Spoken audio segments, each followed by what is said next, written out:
2015 ലോകത്തിലെ തന്നെ പ്രമുഖനായ ഒരാൾക്ക് അദ്ദേഹത്തിൻ്റെ 91-ാം വയസ്സിൽ വളരെ അപകടകാരിയായ ഒരു ക്യാൻസർ സ്ഥിരീകരിച്ചു. Metastatic melanoma. കണ്ടുപിടിച്ച സമയത്ത് തന്നെ അസുഖം അദ്ദേഹത്തിൻ്റെ ലിവറിലേക്കും അതുപോലെ തന്നെ തലച്ചോറിലേക്കും വ്യാപിച്ചിരുന്നു.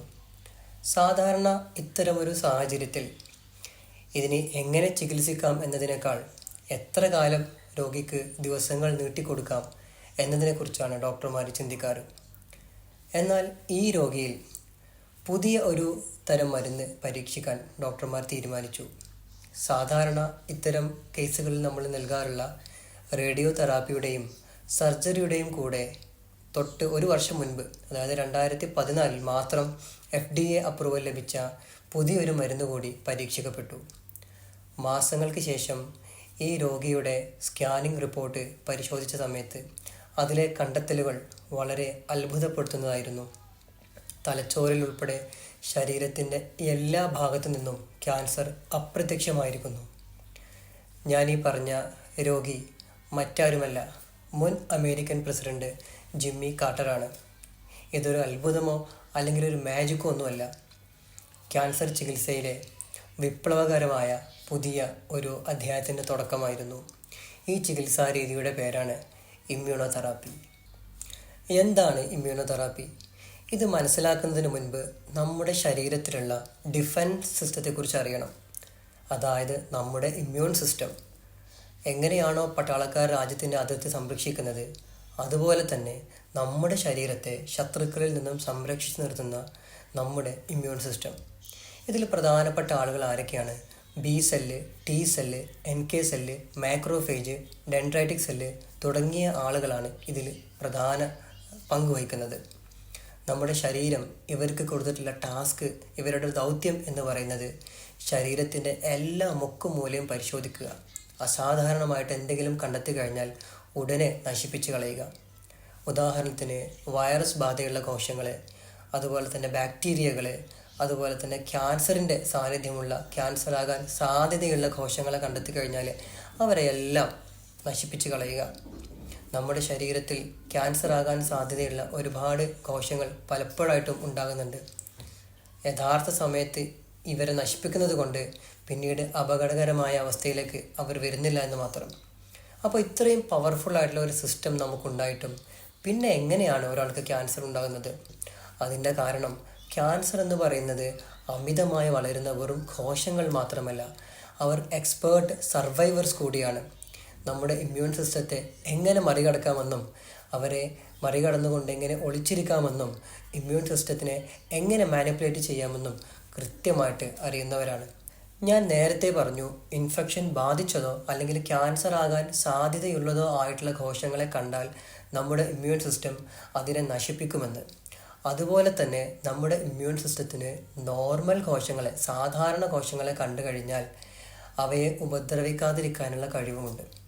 അതുപോലെ തന്നെ നമ്മുടെ നോർമൽ കോശങ്ങൾക്ക് ഒരു അൺനെസസറി ആയിട്ടുള്ള അല്ലെങ്കിൽ അനുചിതമായിട്ടുള്ള ഒരു ഇമ്മ്യൂൺ റെസ്പോൺസ് വന്നു കഴിഞ്ഞാൽ അതിനെ പ്രതിരോധിക്കാനുള്ള കഴിവുമുണ്ട്. ഒരു ഉദാഹരണത്തിലൂടെ ഞാൻ പറയാം. ഒരു ഇൻഫെക്ഷൻ ഉണ്ടെന്ന് വിചാരിക്കുക. അത് തൊലിപ്പുറത്തോ കയ്യിലോ കാലിലോ എവിടെയെങ്കിലും ഒരു ഇൻഫെക്ഷൻ ഉണ്ടെന്ന് വിചാരിക്കുക. ആ ഇൻഫെക്ഷനെ പ്രതിരോധിക്കാൻ അവിടെ ഞാൻ നേരത്തെ പറഞ്ഞ ഇമ്മ്യൂൺ കോശങ്ങൾ വരും. അവിടെ ഒരു അറ്റാക്ക് നടക്കും. അപ്പോൾ ആ ഇൻഫെക്ഷൻ്റെ ഭാഗത്ത് ഈ ഒരു അറ്റാക്ക് നടക്കുന്നത് കാരണം അതിന് ചുറ്റുമുള്ള നോർമലായിട്ടുള്ള കോശങ്ങളും അവർക്കും ഡാമേജ് ഉണ്ടാകാനുള്ള സാധ്യതയുണ്ട്. എന്നാൽ ഇത്തരമൊരു സാഹചര്യത്തിൽ ഈ ഡാമേജിൽ നിന്ന് രക്ഷപ്പെടാൻ വേണ്ടി നോർമലായിട്ടുള്ള ഹെൽത്തി ആയിട്ടുള്ള കോശങ്ങളെ ചില സിഗ്നലുകൾ ഉണ്ടാക്കും. ഈ സിഗ്നലുകൾ ഉണ്ട് എങ്കിൽ ഇമ്മ്യൂൺ കോശങ്ങൾക്കോ അവയുടെ അറ്റാക്കിനോ ഈ കോശങ്ങളെ ഡാമേജ് ഉണ്ടാക്കാൻ കഴിയില്ല. ഈ ഡാമേജിനെ പ്രതിരോധിക്കാൻ ഈ സിഗ്നലുകൾ വഴി ഈ ഹെൽത്തി ആയിട്ടുള്ള ടിഷ്യൂസിന് കഴിയും.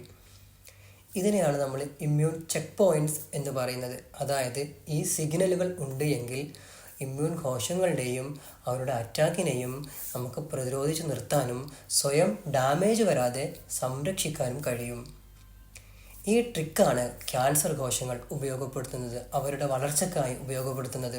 ക്യാൻസർ കോശങ്ങളുടെ അടുത്തെത്തുന്ന ഇമ്മ്യൂൺ സെല്ലുകളെ അവർ ഈ സിഗ്നലുകൾ കാണിക്കുകയും അത് കാണുമ്പോൾ ഇമ്മ്യൂൺ കോശങ്ങൾ അവയെ ആക്രമിക്കാതെ നശിപ്പിക്കാതെ തിരിച്ചു പോവുകയും ചെയ്യുന്നു. ക്യാൻസറുകൾ പ്രതിരോധിക്കപ്പെടാതെ വളർന്നുകൊണ്ടേയിരിക്കുന്നു. പതിറ്റാണ്ടുകളായി ക്യാൻസർ കോശങ്ങളെ എങ്ങനെ നശിപ്പിക്കാം എന്നതിലാണ് ഡോക്ടർമാർ ഫോക്കസ് ചെയ്തിരുന്നത്. അത് കാരണം കൊണ്ട് തന്നെ സർജറിയും റേഡിയോ തെറാപ്പിയും കീമോതെറാപ്പിയും ഒക്കെ നിലവിൽ വന്നു. എന്നാൽ ചില ഡോക്ടർമാർ ഈ ഇമ്മ്യൂൺ സിസ്റ്റത്തെക്കുറിച്ചും അതിൻ്റെ ഈ ചെക്ക് പോയിൻറ്റ്സിനെ കുറിച്ചും പഠനം നടത്തി.